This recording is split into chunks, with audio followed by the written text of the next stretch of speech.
We have really an historic experience happening here at Harlem Renaissance High School, and at the end of our program today, we really want to hear from you what this meant to hear these stories. But to begin, let's make the nuclear issue a little more personal to us, because a lot of people think about nuclear bombs. You know, that's the experts. I don't even know where they are. You know, they're dangerous, but whatever. Nuclear power. How many of you have heard of Indian Point? Can you raise your hand? Indian Point? We have a nuclear power station less than 35 miles from Manhattan. And how many of you have heard of Fukushima? Fukushima? This is the big nuclear power accident that's happening in Japan right now. So nuclear issues can seem really abstract, but we're going to do a very quick exercise to make it personal. Okay, you ready?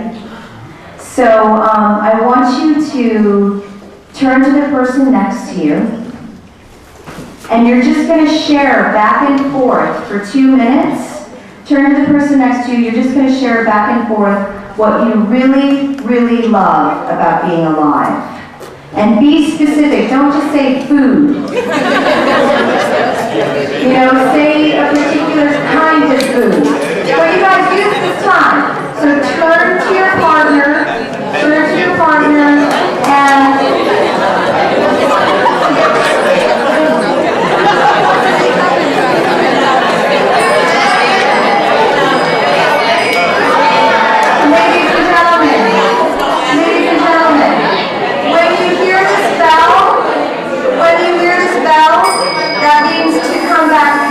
and come back, right? But right now, turn to your partner and say what you like about, what you love about being alive.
Volunteers share what they said.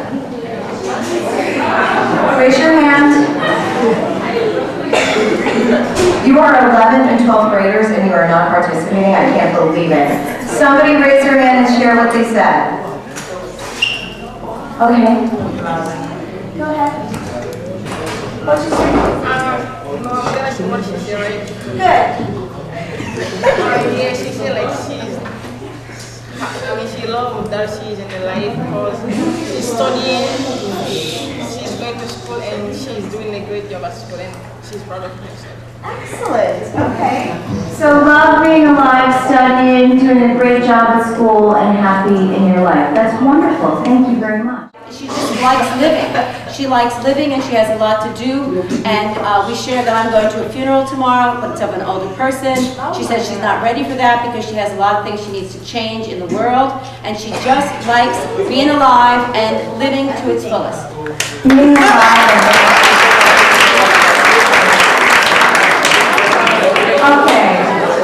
Okay, well thank you very much. I'm sure, ladies and gentlemen,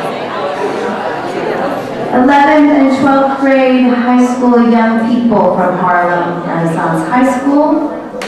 Okay, we're going to do another interactive exercise just to get some adrenaline running in this room as if we need more. This is a game for us to understand what kind of opinions and ideas and talents are in this room. And it goes like this. You know it's simple. Little exercise for you. Stand up if you are a Yankees fan.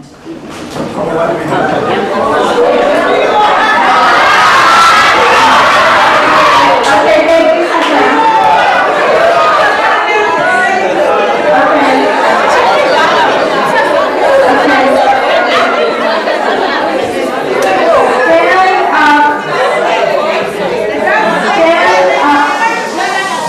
Ladies and gentlemen, stand up if you speak more than one language. Okay,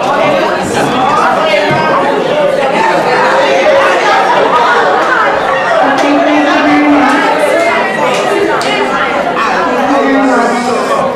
Okay, stand up.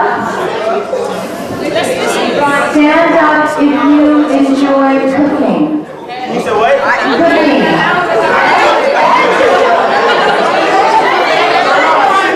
Okay, stand down. Okay. Stand up if you enjoy eating.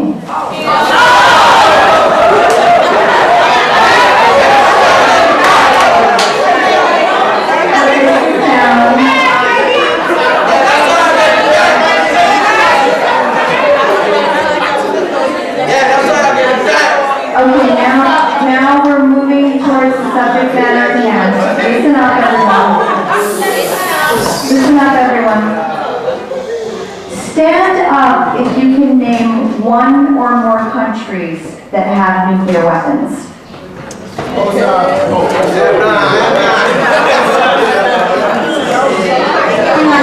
Guys, now, excuse me, ladies and gentlemen, I'm going to be asking you questions, so it's important for you to be able to hear each other. So stand up and remain standing if you can identify any countries that have nuclear weapons.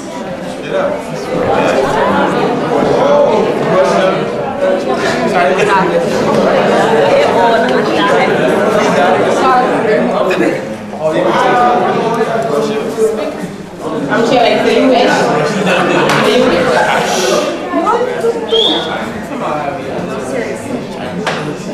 The US, Russia, Japan.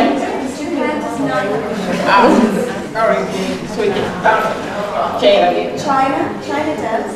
Germany. Germany does not.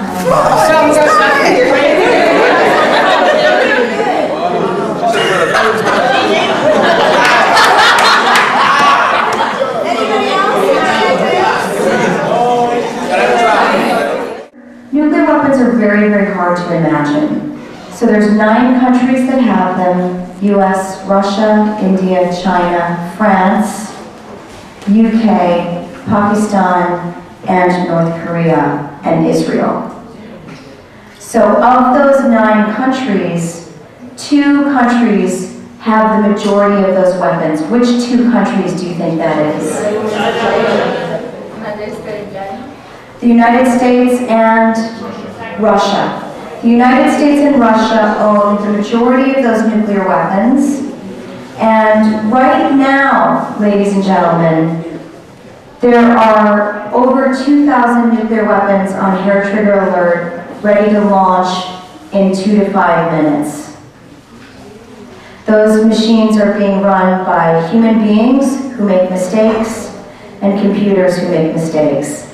And those are US and Russian nuclear weapons pointed where? Where do you think they're pointing? They're pointing at each other. Do we identify Russia as our enemy right now? We do not. That's the insanity of this. And that's why it's important for you guys to use your good hearts and your good brains to think about this issue. Are you with me? Okay, I'm going to do a imagination exercise to help you understand what nuclear weapons mean. To begin, I'd just like to ask for one or two people to describe what you know about nuclear weapons. I know you've been studying and preparing for this lesson. So can I ask one or two of you to please come up here and just explain a couple of things? This isn't a pop test, it's just what you know, anything you know. So nuclear weapons result from the splitting of the atom. How many of you knew that? You knew it. So when you split an atom, the smallest structure of life, from that split comes an enormous amount of energy. And in that energy is created blast. Oh, please.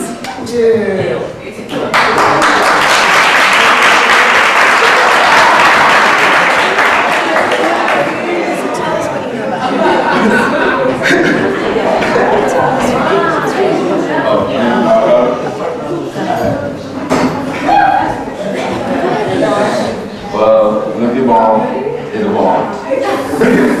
That when it hits the surface, it's a explosion. Then it's an afterburst. The afterburst travels within 50 to 60 mile radius and it destroys everything in sight. Do you know how it destroys? With what?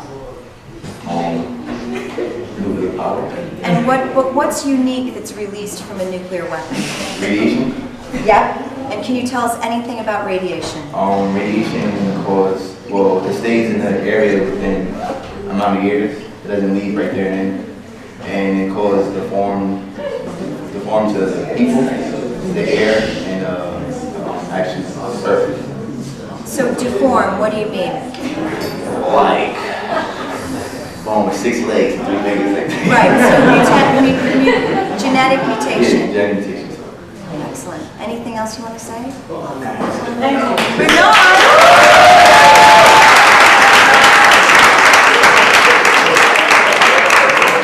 I know you guys got it in you. I know you do. Thank you, Bernard.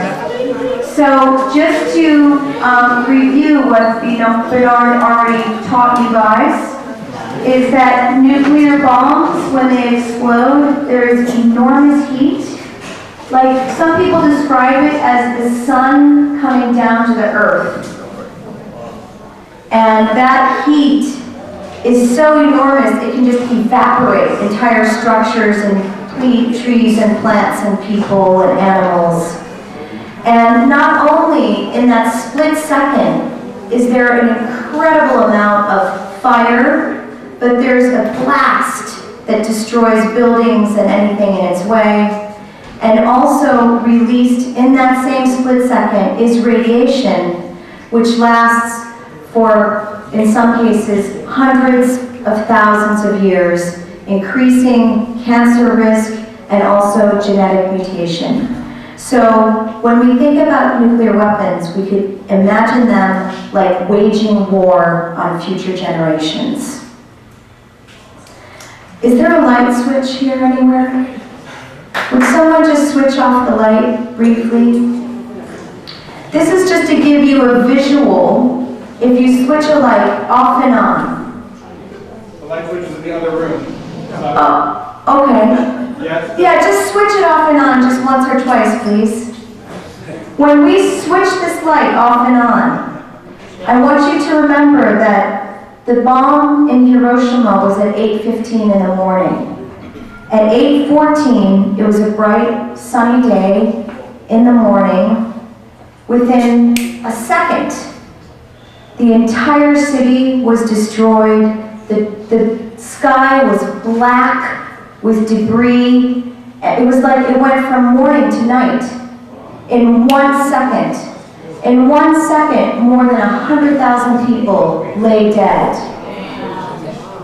So within 1 second, within less than a second, I just want you all to understand how nuclear weapons are not like other weapons. Because they destroy instantly, but they create radiation which lasts a very, very long time, which destroys slowly, slowly over lifetimes. Okay, are you guys with me? That's the uniqueness. That's what Shigeko and Reiko lived through, and those are the stories that you're going to hear. Before I pass it to them, I want to do an imagination exercise with you. Can I have one volunteer to hold a microphone? You don't have to say anything, just come on up.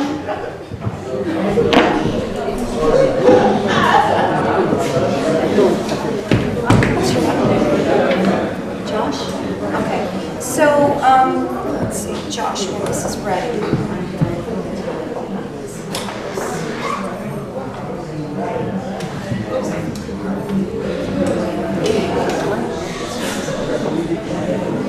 Okay, this is a sound exercise, so you have to be really quiet to get it. Who said imagination is more important than knowledge? Who said it? I'll give you a hint. White guy, crazy gray hair, smoked a pipe, really smart. Albert Einstein. Albert Einstein said imagination is more important than knowledge. What do you think he meant?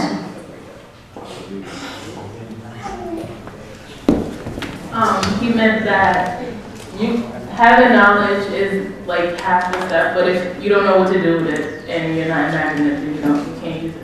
That's right. So you have to imagine things before they come into being. So imagination is more important than knowledge. Okay, Josh is going to help me with this sound demonstration, and this is just to help us understand the firepower of the world's nuclear arsenal. Remember a bit ago we said there were 9 nations with nuclear weapons in the world today, most of them owned by the US and Russia. Of those 9 nations, there are around 23,000 nuclear weapons in the world today. And this sound demonstration is going to give you the imagination. We're going to use our imagination to understand what that firepower means. Okay? Are you ready? Okay.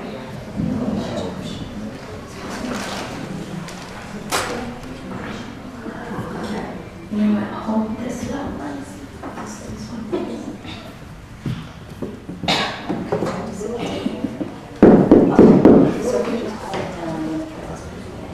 Okay, this is the first sound that you're going to hear. That's the sound of 1 BB dropping in the tin. And for the purpose of our thought experiment, of our sound imagination, that 1 BB is going to be equivalent to all the firepower of the Second World War. So every time you hear this, that represents all the firepower of the Second World War. What do you think firepower is? Anyone? Explosives like... So bombs, and what comes out of guns? Bullets. What bombs and bullets, what else was used in the Second World War? Grenades, bombs coming from airplanes. What else? Artillery coming from tanks. What about those things that you can step on and they explode? Landmines. What was the new explosive force used in the World War II? The atomic bombs dropped on Hiroshima and Nagasaki. So every time you hear 1 BB, that represents all the bombs, all the bullets, all the grenades, all the artilleries, all of the landmines, and the 2 new nuclear weapons that were used in Hiroshima and Nagasaki. Every time you hear 1 BB, that's 1 firepower of World War II. Now, the second sound you're going to hear is the firepower of the world's nuclear arsenal today. With each BB equaling World War II, this second sound represents the firepower of the nuclear weapons in the world. It doesn't include the bombs and the bullets and the artillery and all the other stuff we have. This is the equivalent of the explosive force represented by the world's nuclear arsenal. So for this sound, if you would like to please close your eyes so that you can imagine the force of the world's nuclear arsenal 67 years after Hiroshima and Nagasaki. Keep your voices down, everyone.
Okay, you can open your eyes. Keep it down, everyone. So I would like to ask if anyone would like to share how they were feeling when they heard the equivalent force of the world's nuclear arsenal today. Anyone want to share any feelings that came up for them when they heard that? Yeah, if you want to. Sure, okay, you can yell. I felt like that was crazy. It was mad noise. And it felt like it was like a lot going on. It made you think like, damn, I'm gonna open my eyes and see what the hell. So that's how I felt. So you felt that it was really loud and it was going on for a long time? That's often a remark that students make. Go ahead. I felt like mad anticipation, like something big was about to happen. Like I was about to get hit with something, and then again it sounded like mad hard rainwater, and like it wasn't a good feeling at all. It was not a good feeling. Okay, anybody else? I felt scared, and I wanted to see what was going on, and I just felt like it was not going to end. Anyone else? I feel like the railroad is happening very well because when you close your eye, you all the noise. You feel like the world is ending around you. Right. So it feels like a real war and that the world is ending. And let me ask you, do you think that number, 23,000 nuclear weapons, could destroy our planet? Several times over. Several times over. So before I hand it over to our honored guests, I want us to think about that. Because, we're living in a time where we have a global economic recession. People are hungry, people need work, people need homes, and yet the priority in our government is to maintain an arsenal of nuclear weapons. Those are important things for us to think about and think critically about. And again, I thank your school and your teachers for inviting us here to engage in those critical thought processes. But now what we're going to do is we're going to split you into two groups so that each of you, before don't get up and move yet, let me just explain what we're going to do. Because both Reiko and Shigeko have memories from that day, they're going to share their testimony with you in 2 groups. And one of you who's listening to the testimony will feed back to the bigger group what you heard. So while you're listening, think about specific questions that you'd like to ask, and also remember that other students would like to hear a little bit of the story of the survivor that you didn't get to hear from. Again, when and if you all have children, and you're adults, and your children are going to school, they're going to learn about Hiroshima and Nagasaki, and you're going to be able to say to them, I met one of the most inspirational people in my life on this day at my high school, a survivor from Hiroshima. So you'll be the storyteller.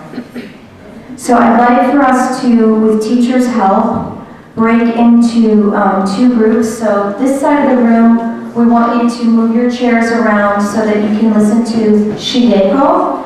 And this side of the room, we want you to move your chairs around so we can listen to Reiko. And when I ring the bell, we'll begin again, okay? Thank you so much for your